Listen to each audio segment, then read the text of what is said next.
Wah, banyak yang pada nanya nih teman-teman. Asuransi syariah itu beneran halal nggak sih? Terus bedanya sama konvensional itu apa ya? Masya Allah. Jadi gini teman-teman, asuransi kalau syariah itu dia ta'awun, basisnya akadnya adalah tabarru. Jadi saling tolong menolong, premi yang dibayarkannya itu buat tolong menolong. Nanti kalau ada yang kena musibah, baru disalurkan kepada orang itu. Jadi semua pada ngumpulin, lalu duit. Ketika ada yang ada musibah, silakan pakai uang tersebut. Dan nggak nyari keuntungan sama sekali. Bahkan kalau misalkan kurang, nanti mesti bisa bayar preminya untuk menutupi kerugian orang tersebut. Dan kalau misalkan ternyata nggak ada yang kena musibah sama sekali, balik lagi duit yang tadi udah dikasih untuk preminya. Nah, kalau yang konvensional tujuannya jelas pengen nyari keuntungan. Mereka dapat untungnya dari mana perusahaan? Dari premi-premi yang dibayarkan. Kalau nggak ada kecelakaan, maka jelas itu mereka untung besar banget. Tapi kalau misalnya ada kecelakaan, ada yang sakit, ya mereka bayarin tuh dari premi yang udah dikumpulin itu untuk kepada orang yang sakit. Pelanggan yang nasabahnya juga, kalau misalnya baru ikut sebulan, 2 bulan, tahu-tahu harus kena musibah, ya dia memang untung untuk tahu-tahu dapat dibayarin. Tapi orang yang nggak kena musibah sama sekali, ya premi udah dibayarin tiap bulan, ternyata atas izin Allah terjaga, nggak kena musibah sama sekali, ya dia nggak dapat apa-apa karena nggak kena musibah sama sekali. Nah, kalau yang syariah dengan yang ta'awun itu tadi, maka kalau misalkan ada sisa dana, maka dikembalikan lagi kepada para nasabahnya. Kalau yang konvensional kan enggak, nanti sisanya jadi keuntungan bagi perusahaannya. Selain itu, kalau yang syariah dia juga terbebas dari yang namanya riba atau spekulasi. Nah, alhamdulillah kalau kita di Indonesia ada MUI Majelis Ulama Indonesia yang mereka juga sudah menfatwakan.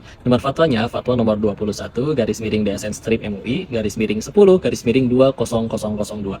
Maka alhamdulillah para ulama kita dengan ilmunya sudah mengizinkan bahwa asuransi syariah itu dibolehkan dalam Islam. Dan kalau bicara dalil tentu ada di Al-Quran, di Quran surat kelima Al-Maidah di ayat keduanya, yaitu Allah berfirman yang artinya, saling tolong menolonglah kamu dalam kebajikan dan takwa, dan janganlah kamu saling tolong menolong dalam berbuat dosa dan pelanggaran. Dan bertakwalah kamu kepada Allah, karena Allah sungguh berat siksanya. Dan paling terakhir, alhamdulillah, kalau perusahaan syariah di Indonesia itu salah satu syaratnya adalah punya dewan syariah. Mereka adalah para ulama, orang ahli ilmu yang bertugas untuk mengecek produknya itu sesuai syariat atau tidak. Nah, awam kan nggak tahu ilmunya. Makanya kalau misalnya mereka ngelihat ada pelanggaran, jelas nggak akan boleh diizinin untuk jadi produknya. Nah, kalau sudah sampai diizinkan untuk jadi produknya, terus awam misalkan ikut, terus naudzubillah ternyata produknya itu tidak halal di mata Allah, maka yang bertanggung jawab dewan syariahnya yang nanggung dosanya. Maka bismillah teman-teman, dengan adanya dewan syariah itu, maka produknya pasti tidak bertentangan dengan syariat Allah dan pasti boleh dalam Islam. Maka yuk silakan teman-teman yang pengen untuk memproteksi dirinya dan juga ingin tolong menolong dengan saudaranya, teman-temannya kalau mereka ada musibah, kalian boleh silakan ikut asuransi syariah ya. Itu diperbolehkan, dan yang paling penting ingat pilihnya yang syariah yang juga sudah ada dewan syariahnya, sehingga bismillah